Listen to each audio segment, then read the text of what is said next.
서울에서 내려와서 비가 지금 잔뜩 죽어 있습니다.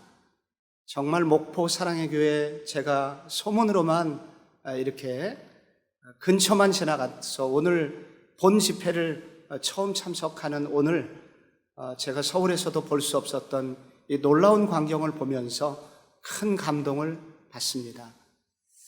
오늘 특별히 대학부가 찬양을 인도해 주셨는데 이게 그 실력뿐만 아니라 오늘 미리 이 설교 본문을 알고 있는 것처럼 놀라운 영성으로 오늘 찬양을 인도해 주신 우리 대학부 찬양팀에게 깊이 고마움을 전합니다.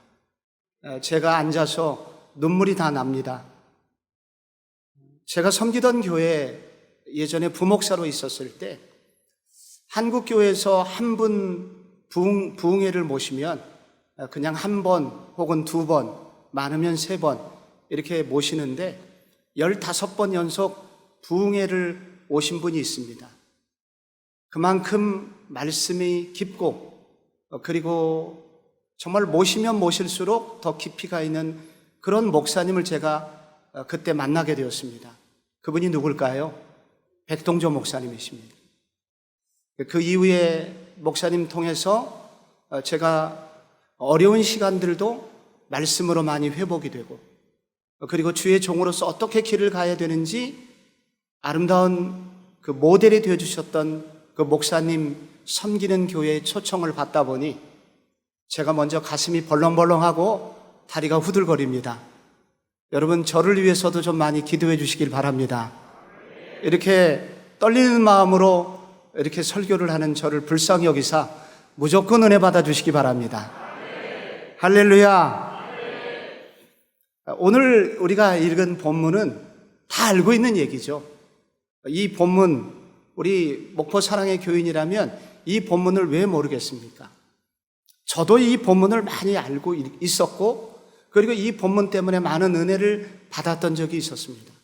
그러나 이 본문 말씀이 제게 특별한 의미로 다가왔던 시간이 있었습니다. 아, 이 말씀이 사실이구나. 이 마른 뼈 골짜기가 지극히 큰 군대가 되는 이 일이 진짜 있는 일이구나 하는 것들을 제가 깊이 깨닫게 된 계기가 있습니다. 저는 서울 성북구에 있는 고려대학교가 있는데 그 고려대학교 바로 정문에서 얼마 떨어지지 않은 그리고 후문에서는 바로 건너편에 있는 길가에 있는 성복중앙교회라는 그런 교회를 섬기고 있습니다. 이곳에 제가 13년 전에 담임 목회자로 이곳에 부임을 하게 됐거든요. 저희 교회를 설립하신 목사님은 이천성 목사님이라는 분이신데 이분은 1980년대까지 한국교회의 영성운동, 부흥운동을 주도했던 한월산 기도원 원장님이시기도 했습니다. 오늘 목포 사랑의 교회가 이렇게 많은 분들이 새벽에 오셔서 예배를 이렇게 드리시는 광경에 제가 깜짝 놀랐습니다만 1980년대 한월산 기도원에 무슨 일이 있었냐면 지금 여기 계신 분의 곱하기 10배, 한 15배 정도의 전국에서 올라오신 약 휴일이 되면 3만 명이 모이는 그런 기도원 골짜기 안에 발 디딜 틈 없이 많은 사람들이 모여서 은혜를 받는 영성운동을 일으키셨습니다. 한월산 기도원에 가면 성령 받는다, 방언 받는다, 몸이 고쳐진다 하여서 전국에서 그렇게 많은 분들이 오셨습니다. 그때 고침받은 분 중에 하나가 여러분이 알고 있는 차범근 전 국가대표 선수이며 감독이십니다.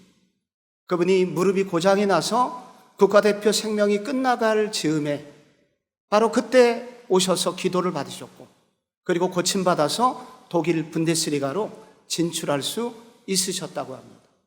많은 기적들이 있었고 휠체어를 타고 오셨던 분이 휠체어를 놓고 걸어서 나가는 일도 있었고 많은 암덩어리들이 쏟아져 내렸고 그래서 그것은 치유의 동산이요 그리고 기적의 현장이었었습니다. 그분이 저희 교회 담임 목사님이셨어요. 그런데 1980년대 중반에 목사님이 뇌경색으로 쓰러지셨고, 쓰러지신 이후에 얼마 안 돼서 교회는 새로운 목사님을 모셔와야 된다, 아니다 하는 파로 나뉘어지게 되었고, 분열과 갈등과 아픔이 그때부터 시작이 되었습니다. 저희 교회에 지나간 20년 동안 약 8번의 큰 싸움이 있었고, 그리고 4번의 미디엄 사이즈 싸움이 있었습니다. 그래서 이런 싸움들이 계속 되자 이런 교회 안에 분열이 생기면 맨 먼저 무슨 일이 생기냐면 젊은이들이 떠나가게 됩니다. 그 다음에는 30대, 40대가 떠나가게 됩니다. 그래서 자동적으로 주일학교 아이들이 오지 않게 됩니다. 그래서 저희 교회는 한때 커다란 부흥을 경험했던 교회였다가 이렇게 많은 아픔을 겪는 교회로 숫자적으로 줄어드는 교회가 되고 말았습니다. 그런데 숫자만 주는 게 아닙니다. 이렇게 장기간 싸움을 하게 되면 교회 안에 피폐한 영성이 자리를 잡게 됩니다. 여러 가지 아픈 일들이 생기게 됩니다. 성도들 사이에 언어가 거칠어집니다. 장로님, 사모님은 다 권사님이거든요. 근데 권사님 부르면 될 것인데 그렇게 부르시는 분이 별로 없고 땡땡땡 마누라 이렇게 이름을 부르기도 합니다. 어느 날 제 함께 섬기는 부목사님이 상처받고 저한테 왔어요. 목사님, 제가 오늘 이런 얘기를 들었습니다. 어떤 나이 드신 어르신 여자분께서 그 부목사님을 향해서 이렇게 얘기했다고 그래요. 은혜도 없는 게 교회는 왜 붙어 있어? 이게 할 얘기가 아니잖아요. 이런 무서운 얘기가 자연스럽게 나와 있는 그런 아픔이 있습니다. 아까 우리 교회를 설립하신 그 한국교회 영성을 주도했던 목사님은 예전에 유명한 명동 깡패셨습니다. 그분이 개과천선에서 변화되다 보니 목사님의 말씀이 좀 거치셨어요. 옛날 영화가 막 나왔습니다. 지금 들으면 세상에 그런 얘기를 듣고 교회 다닐 사람이 있을까 싶을 정도의 거친 말들을 막 하셨습니다. 이 니은 막 하면서 어젯밤에 뭐 하다가 지금 나타나느냐고 이렇게 막 혼을 내기도 했습니다. 근데 1980년대는 그게 다 로얄질인 줄 알고 그런 말씀을 듣고도 막 아멘 아멘 하고 은혜를 받으셨습니다. 근데 여러분 보시기에 제가 욕을 하게 생겼습니까? 못하게 생겼습니까? 그래서 저는 그렇게 못해요. 그러니까 말씀을 듣는데 말씀이 밋밋한가 봐요. 아멘이 안 나와요. 그래서 어쩔 수 없이 제가 초대 한국교회 평양 땅에서 미국 선교사님이 송구영신 예배 때 드렸던 설교문을 잠깐 읽어주게 되었습니다. 한국말이 서툴죠. 선교사님이니까. 송구영신 예배죠. 사랑하는 형제 자매 여러분, 지난 년이 가고 새 년이 옵니다. 참으로 지난 년들을 생각해 볼 때 좋은 년도 있었지만 나쁜 년들도 많이 있었습니다. 하지만 요년 저년 할 것 없이 모든 년은 주님이 주신 년입니다 하면서 선교사님이 이제 설교를 하시게 되었습니다. 그 설교 끝나고 예배 나왔더니 권사님께서 제 손을 확 잡고 목사님 앞으로 이렇게 설교해 주세요 하면서 저를 받아주셨던 기억이 있습니다. 사람이 싸우면요, 교회가 싸우면요, 가정에도 되는 일이 없습니다. 많은 가정들이 어려움을 겪고 있었고 그 장로님들끼리 막 다툼을 하는 어느 날 저희 교회 그 당시에 수석 장로님께서 장로님들 이제 그만합시다. 우리가 20년 동안 싸워서 다 거지 되지 않았습니까? 이제는 그만 싸웁시다. 라는 그 한마디 속에 저희 교회의 현실이 있었던 것입니다. 그런데 그 교회가 지금 어떻게 됐을까요? 저희 교회는 지금 단 한 사람도 우리 교회는 소망이 없습니다 이렇게 말하시는 분이 없습니다. 우리 교회는 앞으로 잘 될 일밖에 없는 교회입니다 하면서 모두 다 소망에 가득 차 있습니다. 이렇게 우리 교회도 변화될 수 있었던 이유는 딱 한 가지, 오늘 성경에 나와 있는 이야기 때문입니다. 여러분, 여기 성경에 나오는 선지자 에스겔, 기원전 597년에 바벨론 제2차 포로로 끌려가서 바벨론 땅의 댐 공사 요원으로 그렇게 그런 중노동을 하고 있었습니다. 포로로 끌려간 포로민들은 유일한 소망은 조국이 회복이 되어서 이제 우리를 다시 데리러 올 것이다라는 소망을 가지고 살았습니다. 그런데 10년 후에 들려온 소식은 예루살렘이 완전히 멸망하여 바벨론 제3차 포로들이 지금 개처럼 돼지처럼 끌려오고 있다는 소식이었습니다. 그래서 그들이 선택할 수 있는 것은 두 가지입니다. 비굴하게 계속 거기서 살든지 자살하든지. 근데 놀랍게 에스겔서 여러분 전체를 읽어보시면 절망의 그림자가 없습니다. 자살했다는 얘기가 없어요. 왜 그럴까요? 그것은 하나님이 선지자에게 보여주셨던 환상 때문이었습니다. 그 환상을 받고 그 환상을 다른 그 포로민들에게 전하게 되었을 때 그들은 고난 속에서도 소망을 갖고 희망을 품고 기도하는 사람으로 바뀌게 됩니다. 오늘 본문에 여러분 에스겔이 여러 환상을 보았는데 그 중에 대표적인 환상을 여러분이 오늘 본문에서 읽으시게 된 것입니다. 어느 날 하나님의 영이 이 에스겔을 환상 속에서 어떤 해골의 골짜기로 인도합니다. 거기는 마른 뼈들이 많이 널브러져 있었습니다. 많은 뼈들이 골짜기 위에 널브러져 있다는 것은 무엇을 말할까요? 보는 순간 그 뼈들은 이스라엘 패배한 군인들의 뼈라는 사실을 알게 되었습니다. 그런데 많은 뼈들이 있었다는 것은 무엇을 말합니까? 집단 참사, 집단 패배를 의미합니다. 그리고 뼈들이 무덤에 들어가야 되는데 다 밖에 나와 있습니다. 무덤에 묻히지도 못하고 패배를 당한 수치스러운 죽음을 당했다는 것입니다. 마른 뼈라는 것은 무슨 뜻이겠습니까? 전혀 소망이 없는, 이제는 완전히 죽어서 살아날 가능성이 조금도 없어 보이는 그런 상황이었다는 것입니다. 그런데 여러분, 오늘 무슨 일이 일어납니까? 그 뼈들이 살아나는 거예요. 그리고 그 뼈들이 나중에 군대가 되는 거예요. 여러분, 이 놀라운 일들이 여기 일어나게 됩니다. 이 말은 무슨 말입니까?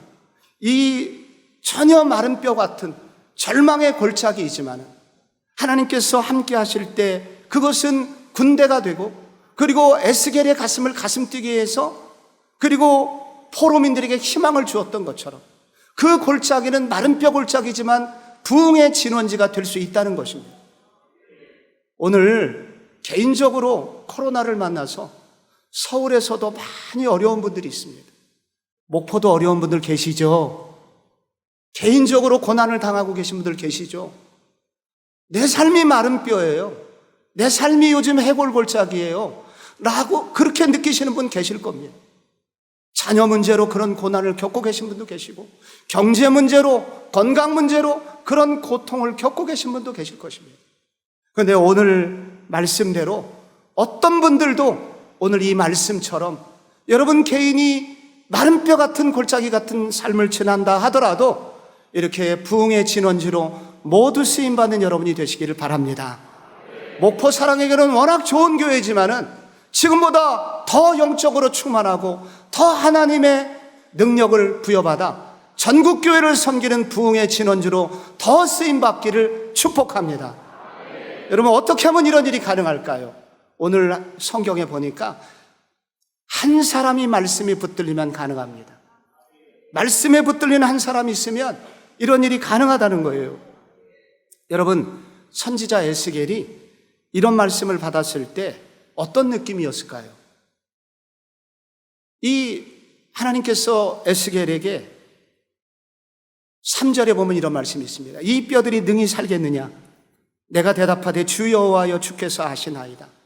무슨 말이에요? 사람으로서는 답변할 수 없습니다. 이게 어떻게 살겠어요, 하나님? 전혀 불가능해 보입니다. 이거 당연한 반응이죠. 그때 4절에 너는 이 모든 뼈에게 대언하여 이르기를 너희 마른 뼈들아 여호와의 말씀을 들을지어다. 여러분, 여기 대언하다는 단어가 나옵니다. 오늘 성경을 여러분이 좀 꼼꼼히 나중에 읽어보시면 가장 많이 나오는 단어가 대언하다라는 단어예요. 대언하다라는 이 히브리 원어는 뭐냐면 선지자가 되라, 선지적 행위를 해라, 그런 뜻입니다. 선지자는 무슨 뜻일까요? 먼저 선자의 알지자, 하나님의 말씀을 먼저 안 사람, 하나님의 말씀을 먼저 받은 사람. 그러니까 말씀을 먼저 받은 사람, 네가 받은 말씀을 선언하라, 그런 뜻입니다. 먼저 은혜를 받고 그 받은 은혜의 말씀을 가지고 선포하라, 즉 기도하라 하는 뜻이죠. 그래서 이 선지자가 이렇게 받은 말씀대로 순종하여 마른 뼈들을 향하여 소리칩니다. 마른 뼈들아, 여호와께서 말씀하셨다. 마른 뼈들아, 모두 다 일어서라. 이게 제정신은 아닌 것 같아요. 거의 미친 사람 아닙니까? 마른 뼈들을 향하여 마른 뼈들아 일어나라, 이렇게 말하는 것이 어찌 제정신이겠습니까? 그러나 선지자가 여호와께서 주신 말씀대로 그렇게 선언하자 그 마른 뼈들이 신기하게도 일어서기 시작했습니다. 이 뼈 저 뼈가 들어맞아서 정확하게 사람의 형체를 하고 펄떡 일어나게 된 거예요. 우리가 무슨 귀신 영화, 공포 영화 보듯이 실제로 그런 일들이 일어난 것을 이제 선지자가 목격하게 됩니다. 여러분, 이것이 정상이라면 이게 어떻게 이런 일이 가능하겠습니까? 여호와께서 주신 말씀을 그가 받았기 때문에 여러분, 이런 일이 가능하다는 것입니다. 그가 황당한 순간에도 순종할 수 있었던 것은 하나님이 그에게 시키신 말씀이기 때문에 가능했던 것입니다. 에스겔 전체를 읽어보면은 이게 한두 번이 아니라 에스겔은 여러 차례 하나님의 말씀을 받습니다. 에스겔 1장 시작할 때 1장 1절에 보면은 그가 30살 됐을 때 바벨론 포로로 끌려가거든요. 그때 4월 5일 날 그발 강가에 사로잡힌 자 중에서 있을 때 하늘이 열리며 하나님의 모습이 내게 보였다는 구절에 나오는데, 그 처절한 슬픔의 순간 에스겔 1장부터 에스겔은 하나님으로부터 말씀을 받는 것으로 시작합니다. 그리고 오늘 이 환상을 통해서 또 말씀을 받습니다. 그래서 그는 받은 말씀대로 선포하자 마른 뼈들이 살아나는 놀라운 광경을 그가 경험하게 되었다는 것입니다. 하나님의 말씀은 이런 역할을 합니다. 하나님의 말씀을 먼저 받고 그 받은 사람은 그 말씀대로 선포할 용기가 생깁니다. 불가능해 보이는데 자꾸 될 것 같은 믿음이 생겨요. 이게 바로 말씀 받은 사람의 특징입니다. 저도 12년 전에 어려웠던 교회 성도들 앞에, 패배주의가 가득한 교우들 앞에 내가 무슨 말씀을 전해야 되나, 어떤 말씀을 전해도 은혜가 안 될 것 같은 염려가 제 마음속에 있었습니다. 그래서 이 성경을 펴놓고 읽고 연구하고 설교문을 작성하고 그 설교문을 읽고 또 읽고 읽고 또 읽고 막 하는 가운데 어느 날 토요일 날 제 눈에서 눈물이 똑 한 방울 떨어지는 날이 있었습니다. 근데 나중에 알고 보니까 제가 그 눈물이 떨어진 그날은 다음날 주일 예배 때 누군가 저처럼 눈물을 흘리는 분이 있음을 알게 되었습니다. 그리고 어느 날 토요일은 제가 동일하게 말씀을 준비할 때 엉엉 우는 날이 있었습니다. 근데 동일하게 그 바로 다음날 예배 시간에 엉엉 우는 사람을 만나게 되었습니다. 우리 교도 제자훈련을 하거든요. 제자훈련을 하면 간증문을 얘기해 드리는데, 그래서 제가 그때 은혜 받았던 성도들의 이야기를 제가 알게 되었던 것입니다. 저희 교회 김땡땡 집사님이 있습니다. 이 집사님 고위공직자 사모님이신데 강남에 사시다가 강북에 발령이 나서 이사를 오셨습니다. 아들이 강남에 있는 중학교에서 1%에 들었습니다. 상위. 그래서 어디든지 원하는 대학을 갈 것이라고 생각을 했는데 고3 때 선생님 오라고 해서 가봤더니 애가 성적이 바닥인 거예요. 깜짝 놀랐습니다. 강남에서 아주 얌전하고 겸손하게 생겼어요. 그러니까 아이들이 전부 다 저 범생이 X 하면서 막 놀리니까 나 범생이 아니야 그러면서 뒤에 어깨 등치 큰 아이들하고 어울리기 시작하였고, 고3 때 나중에 밝혀진 사실을 보니까 당구가 300이 됐어요. 당구가 300이 되려면 공양미 300성을 당구장에 갖다 바쳐야 가능한 일입니다. 시험을 쳤습니다. 결국 원하는 대학에 가지 못했습니다. 그 다음부터 엄마가 잠을 이루지 못했어요. 우울증이 찾아왔습니다. 내가 내 아들을 망쳤구나. 내가 잘못 이사 와갖고 내 아들 인생 망쳤구나. 생각하니까 모든 삶이 불행해 보이는 거예요. 그러던 어느 날 설교를 듣게 된 것입니다. 제가 전날 울었던 그 본문, 그 설교를 할 때 이분이 설교를 끝나고 집에 돌아가지 않고 울기 시작합니다. 그리고 집에 돌아가서도 몇 달을 우셨다고 그래요. 근데 무엇 때문에 울었냐면, 내가 내 아들이 신앙 없는 것 때문에 울었어야 되는데 내 아들이 대학을 원하는 대학에 못 갔던 것 때문에 울었구나. 내 눈물의 방향이 잘못됐구나. 성경 말씀대로 내가 주님 안에서 울었어야 되는데 내가 잘못 울었구나. 그것 때문에 울기 시작했습니다. 그렇게 한참을 울고 났더니 이분이 약을 먹지 않고 잠을 자기 시작합니다. 회복이 되기 시작하고 제자 훈련을 받고 이분도 순장님이 되고 그리고 권사님이 되고 든든해졌습니다. 목사인 저도 비로소 알게 됩니다. 목사가 말씀을 받을 때 성도들이 말씀을 받을 수 있구나. 그리고 한 성도가 말씀을 받으면 그 부서가 살아나는구나. 그 말씀을 받으면 기도할 용기가 생기는구나. 그러므로 여러분, 이번 새벽 부흥회를 통해서 하나님의 말씀을 달라고 기도하시기 바랍니다. 하나님의 말씀이 임하면 내가 살게 되고, 한 사람이 말씀을 받으면 가정이 살아나게 되고, 한 부서에 한 사람이 말씀을 받으면 그 부서에 부흥의 역사가 일어나게 될 것입니다. 말씀을 받아야 됩니다. 주여 말씀을 주옵소서. 이 새벽에 기도 제목이 되시기 바랍니다. 여러분, 이 마른 뼈가 살아나서 어떻게 됐습니까? 8절에 보니까 내가 또 보니 그 뼈에 힘줄이 생기고 살이 오르며 그 위에 가죽이 덮이나 그 속에 생기는 없더라. 말씀은 역사하였지만 여기 선지자의 안타까움이 있어요. 뼈가 살아나서 사람의 형체는 갖췄지만 아직 사람 구실은 하지 못하고 있네요. 그래서 낙심이 여전히 남아 있었는데 하나님께서 선지자에게 2단계 명령을 하도록 하십니다. 그게 무엇일까요? 9절에 나옵니다. 한번 같이 읽어볼까요? 시작. 또 내게 이르시되 인자야 너는 생기를 향하여 대언하라. 생기에게 대언하여 이르기를 주 여호와께서 이같이 말씀하시기를 생기야 사방에서부터 와서 이 죽음을 당한 자에게 불어서 살아나게 하라. 어떻게 됐을까요? 그랬더니 일어나 서는데 지극히 큰 군대더라. 성경에 나옵니다. 생기가 사방에서부터 불었어요. 이 마른 뼈들에게 불어서 들어가라. 그때 사방에서부터 생기가 마른 뼈들에게 들어가자 사람이 될 뿐만 아니라 지극히 큰 군대가 되었다고 합니다. 여기에 생기는 성령님이시죠. 성령께서 그 속에 들어가시자 이런 일이 생겼답니다.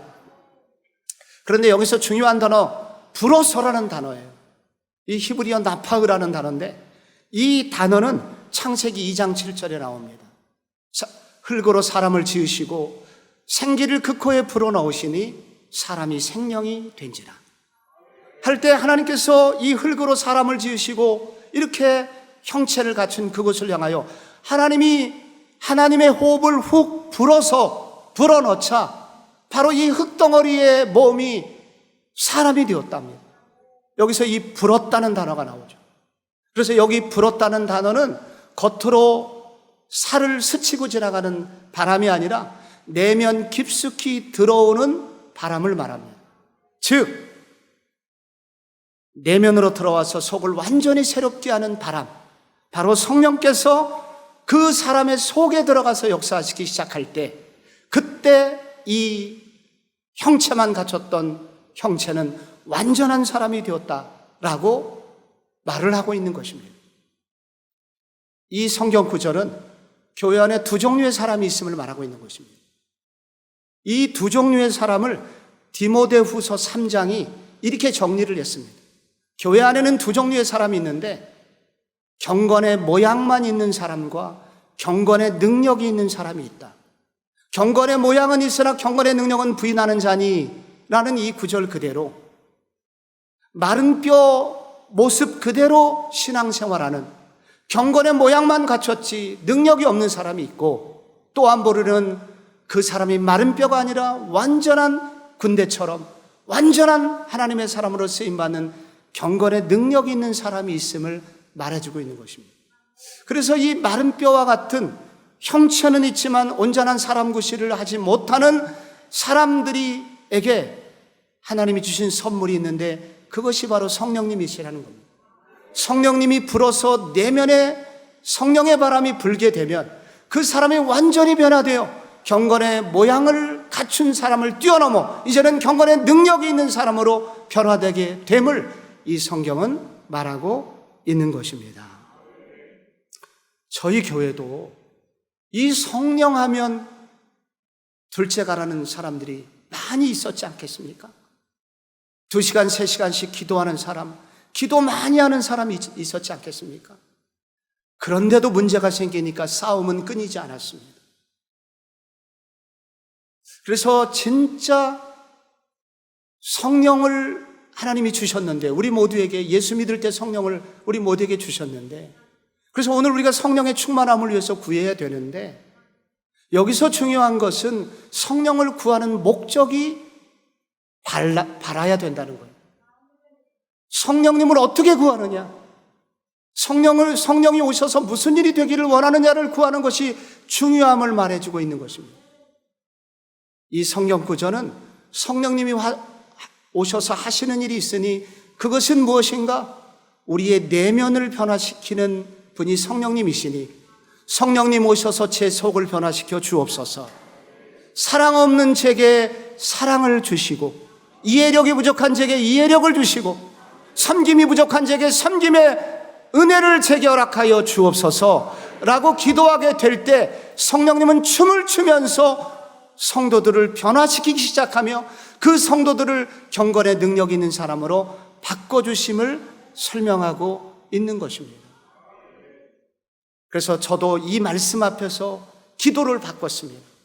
예전에는 성령의 능력을 주옵소서, 방언을 주시고 신의를 주시고 능력을 주옵소서 라는 이제 기도에서 주님, 제가 변화되어야 됩니다. 제 속이 변화되어야 됩니다. 사랑하지 못하는 제가 사랑하는 사람이 되어야 되고, 섬기지 못하는 제가 섬기는 사람이 되어야 되고, 이해력이 부족한 제가 이해력이 있는 사람이 되어야 되고, 이렇게 주님, 저도 그렇게 기도했고 우리 교우들과 함께 그런 기도를 하기 시작했습니다. 그런 변화를 달라고, 예수의 제자, 예수를 닮는 사람이 늘어나게 해달라고, 섬김의 사람이 늘어나게 해달라고, 그렇게 저는, 우리 교회는 기도하기 시작했습니다. 어느 날 저희 교회 옆에 국립사대부고가 있거든요. 바로 교회하고 있다하서 3m 도로 건너편에 2만 평 대지에 어마어마하게 큰 고등학교가 하나 있습니다. 근데 이 교회에서 서울시의 모든 교회의 고민은 주차장 문제입니다.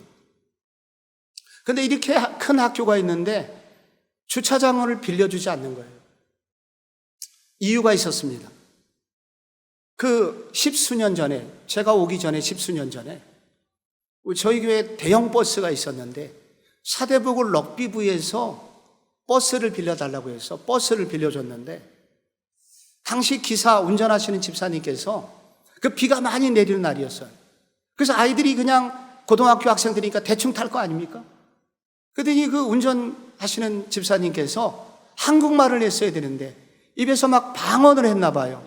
저 10원짜리, 20원짜리 막 그러면서 그래서 뭐 교회가 뭐 저 따위야 하면서 문제가 생기기 시작했어요.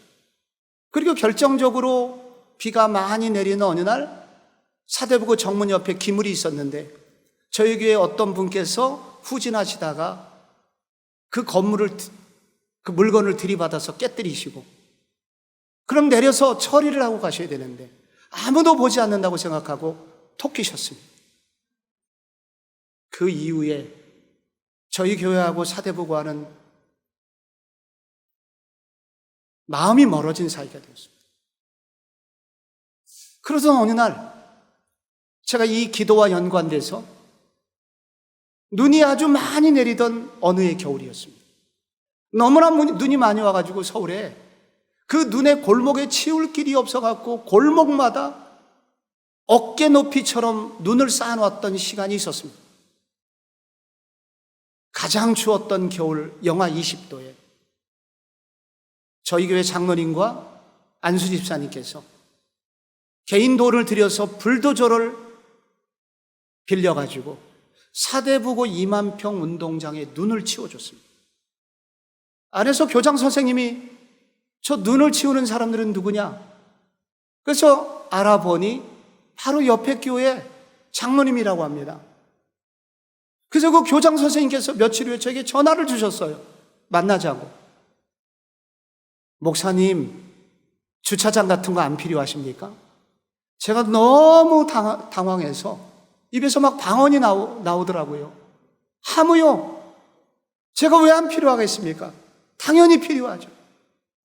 그날 이후로 사대부고 학생들은 우리 교회 본당을 자기 강당처럼 쓰고 그리고 저희 교회는 그 학교를 주차장을 쓰고 서울시에서 가장 아름다운 학교와 교회의 협력관계의 문이 열려지게 되었습니다. 누구 때문에 가능했냐? 주여 성령을 주옵소서. 성령을 주시되 오셔서 저를 변화시켜 주옵소서. 내 내면을 변화시켜 주옵소서. 섬김의 사람이 되게 하옵소서. 이것이 그를 바꾸고 그리고 우리 교회를 바꾸는 역할을 하게 됩니다. 여러분, 오늘 성경 여러분 본문 읽은 마지막 구절 10절에 이렇게 일단락됩니다. 그들이 살아나서 일어나 서는데 지극히 큰 군대더라. 이 말이 무슨 말일까요? 지극히 큰 군대가 되었다는 게 뭘까요? 출애굽기 12장 41절에 보면은 출애굽하고 나오는 백성들을 향하여 뭐라고 그랬냐면 그날에 여호와의 군대가 애굽 땅에서 나왔다. 이 여호와의 군대는 다른 말이 아니라 바로 구약 이스라엘 백성들을 말하는 겁니다. 그래서 이 구약 이스라엘 백성들을 별명이 여호와의 군대예요. 그리고 이것을 구약 교회라고 해요. 그런데 여러분, 이 하나님께서 여호와의 군대, 이스라엘 백성들을 부르신 목적이 있습니다. 그게 창세기 18장 18절에 나와요. 같이 한 번만 읽어봐요. 시작. 아브라함은 강대한 나라가 되고 천하 만민은 그로 말미암아 복을 받게 될 것이 아니냐. 아멘. 아브라함, 믿음의 조상, 이스라엘의 조상인 아브라함을 부르실 때 강대한 나라를 꿈꿨답니다. 근데 하나님께서 강대한 나라가 되게 하신 아브라함아, 내가 너로 앞으로 강한 나라가 되게 할 거야. 근데 강한 나라가 되게 해주면 너는 무엇을 해야 되느냐? 천하 만민이 너로 말미암아 복을 받아야 돼. 이게 내가 너를 향한 꿈이야. 하나님의 꿈.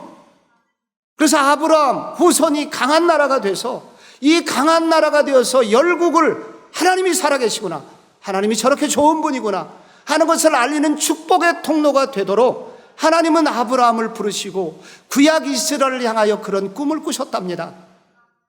근데 여러분, 왜 이런 꿈을 꾸신지 아십니까? 그 고대 사회, 이스라엘 주변의 모든 나라들은 다 빼앗기 위하여 태어난 사람처럼, 죽이기 위하여 태어난 사람처럼 잔인하고 빼앗고 이웃 것을 탈취하여 부자가 된 나라가 너무 많았기 때문입니다. 너는 세상과는 다른 나라가 되어야 해. 내가 너를 향한 꿈은 이렇게 강한 나라, 강대한 군대가 되는 것이 나의 꿈이야. 축복의 통로가 되어 나의 아름다움을 전 세계에 알려줘. 이게 하나님의 꿈이었습니다. 그런데 여러분, 이스라엘이 복을 받았습니까? 못 받았습니까? 복을 받았죠. 그래서 애굽에서 나와가지고 가나안 땅을 하나님께서 선물로 주셨습니다. 그런데 가나안 땅에서 구약 이스라엘 백성이 어떻게 살았습니까? 나눠주고 살았습니까? 아니요. 세상 사람과 똑같이 살았습니다. 그들도 빼앗았고, 그들도 부자가 되기 위해서 세상 사람처럼 우상을 섬기면서 바알을 숭배했고, 바알 숭배의 극치는 성적인 타락입니다. 자기가 원하는 여자 마음대로 골라서 자유롭게 살았고, 그리고 나중에는 동족이 동족을 죽이면서 동족의 고열을 빨아서 자기들의 배를 채웠습니다. 결국 하나님은 구약 이스라엘 백성들을 심판하셔서 해골골짜기로 만들어버린 거예요. 그래서 완전히 멸망하여 BC 600년에 이렇게 이스라엘이 멸망하게 된 것입니다.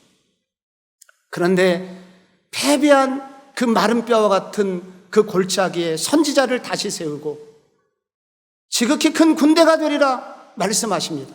이게 무슨 뜻이겠습니까? 하나님은 이스라엘을 향한 꿈을 포기하지 않았다. 나는 너희를 향한 꿈, 너희를 향한 계획을 포기하지 않았어.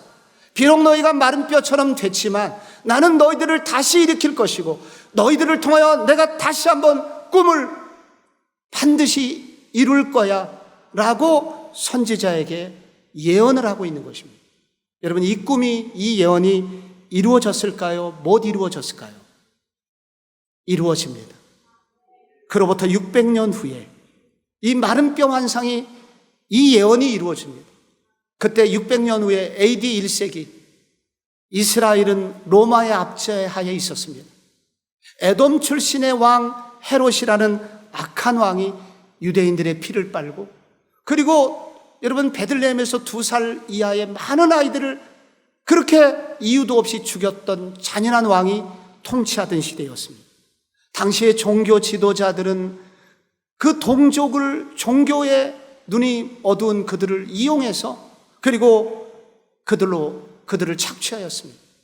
그래서 1세기는 정말 해골골짜기와 같은 슬픈 삶을 살고 있었습니다. 그런데 바로 그때 하나님의 아들이신 그분이 사람의 몸을 입고 이 땅에 태어나시게 됩니다. 그분은 하나님의 능력을 가지고 이 땅에 태어나셨음에도 불구하고 자신을 위해서는 한 번도 능력을 사용하지 않으시고 이웃을 살리는 일에만 관심을 기울이셨습니다. 그래서 마른 뼈와 같이 버려진 중풍병자, 마른 뼈와 같은 나병 환자, 그리고 마른 뼈처럼 굶주리는 사람들에게 오병이의 기적을 일으키셨습니다. 그런데 이렇게 많은 선한 일을 행했음에도 불구하고 사람들은 그를 미워하였고 그를 십자가에 못 박아 죽였습니다. 그리고 그를 무덤에 던져버렸습니다. 그러나 하나님께서는 그에게 부활의 능력을 베풀어 주셨고 3일 만에 이분은 무덤을 박차고 나오셨고 그리고 부활하셔서 하늘에 승천하셔서 하나님 보좌 우편에 앉아서 모든 우주를 다스리시는 통치권을 이분이 부여받으셨습니다. 그래서 이분의 제자들이 있는데 이분의 제자들이 만든 공동체가 있습니다. 그 공동체를 일컬어 교회라고 해요. 그런데 이분의 제자들이 만든 이 교회에 무슨 일이 있었냐면은 사도행전 2장 44절에 보니까 믿는 사람이 다 함께 물건을 통용하고 또 재산과 소유를 팔아 각 사람의 필요를 나눠주고 날마다 마음을 같이하여 성전에 모이기를 힘쓰고 음식을 나누어 먹고 온 백성에게 칭송을 받으니 구원받는 사람을 주께서 날마다 더하게 하시니라 라는 놀라운 아름다운 공동체, 역사상 가장 아름다운 공동체를 이루게 됩니다. 여러분, 역사상 최악의 공동체가 유대 땅에서 가장 아름다운 공동체로 바뀌는 현장입니다. 바로 그 순간 그의 제자들이 가장 존귀한 사람으로 쓰임을 받게 됩니다. 여러분, 그분은 누구실까요? 예수 그리스도. 그분이 바로 예수 그리스도예요. 예수 그리스도께서 이렇게 비난을 받고 손해를 보고 아픔을 당했지만 그럼에도 불구하고 이 예수 그리스도께서 이렇게 기적을 행해 주셨기 때문에, 이렇게 승리하신 모델이 되어 주셨기 때문에 결국은 여러분 그 예수 그리스도를 대장으로 따르는 우리 모두에게 주시는 도전이 있습니다. 이 예수 그리스도를 대장으로 섬기고 살면 너희들의 인생이 손해보는 삶이 되는 것 같아도 나는 결코 너희들을 손해보게 하지 않을 거야. 하나님 나라의 비전을 꿈꾸고 하나님 나라를 세우기 위하여 아브라함 때부터 하나님이 꾸신 꿈, 하나님의 꿈을 이루어드리는 성도가 될게요. 하나님의 꿈을 이 땅 가운데 이루면서 사는 자녀로 키울게요. 하나님 나라를 위하여 손해를 볼게요. 하나님 나라를 위하여 내 삶을 드릴게요. 이렇게 헌신하는 사람들에게 하나님은 그들을 통하여 이런 놀라운 일들을 이루실 것을 약속하고 계신 것입니다. 사랑하는 성도 여러분, 이번 부흥회가 하나님의 꿈을 이루어드리는 비전의 기도가 여러분에게 충만하기를 축원합니다. 여러분 1940년대에 여러분 미국의 한 도시에서 부흥회가 열렸습니다. 오늘 이렇게 많은 분들이 모였고 일주일 내내 부흥회를 했는데 너무너무 은혜로운 부흥회였고 많은 이적들이 일어났습니다. 그래서 목사님이 기대가 돼가지고 부흥회를 끝나는 날, 이번 부흥회 끝나고 여러분의 삶에서 일어났던 역사들이 있으면 간증을 해달라고 부탁을 했습니다. 근데 성도들이 교회 안에서 은혜는 받았지만은 뭐 이렇게 삶에서 역사를 경험한 내용이 별로 없어서요. 아무도 얘기하지 않고 있는데 저 뒤에서 노인 한 분이 손을 들고 이렇게 얘기했습니다. 저희 집에 아들 녀석이 하나 있는데 잘 모르겠는데 이번 부흥회 때 평소에는 교회를 나오지 않던 내 아들이 이번에는 교회를 열심히 나와서 말씀을 잘 듣고 기도를 하더라고요. 그게 전부였습니다. 그 부흥회에 그게 전부였어요. 근데 바로 그 아들이 누구냐면 빌리 그레함이 되었습니다. 그가 죽을 때까지 전 세계 2억 명에게 복음을 전하고 수천만 수억 명을 죽음의 땅에서 생명의 땅으로 많은 사람을 인도한 하나님의 사람이 거기 태어나게 된 것입니다. 오늘 우리가 하나님의 뜻에 맞춰 기도하게 될 때 하나님 나라를 위하여 주여 저를 써주시옵소서 기도할 때 하나님 이런 역사를 일으켜 주실 줄로 믿습니다. 사랑하는 성도 여러분, 오늘 이 아침 우리 기도할 때 말씀을 달라고 기도하시기를 바랍니다. 내면을 변화시키는 성령을 달라고 기도하시기를 바랍니다. 하나님이 꿈꾸시는 바로 비전을 이루는데 저를 써주시옵소서, 저를 드립니다 기도하실 때 여러분의 삶이 비록 마른 뼈골짜기 같은 삶이었다 하더라도 부흥의 진원지로 모두 쓰임받기를 축복합니다.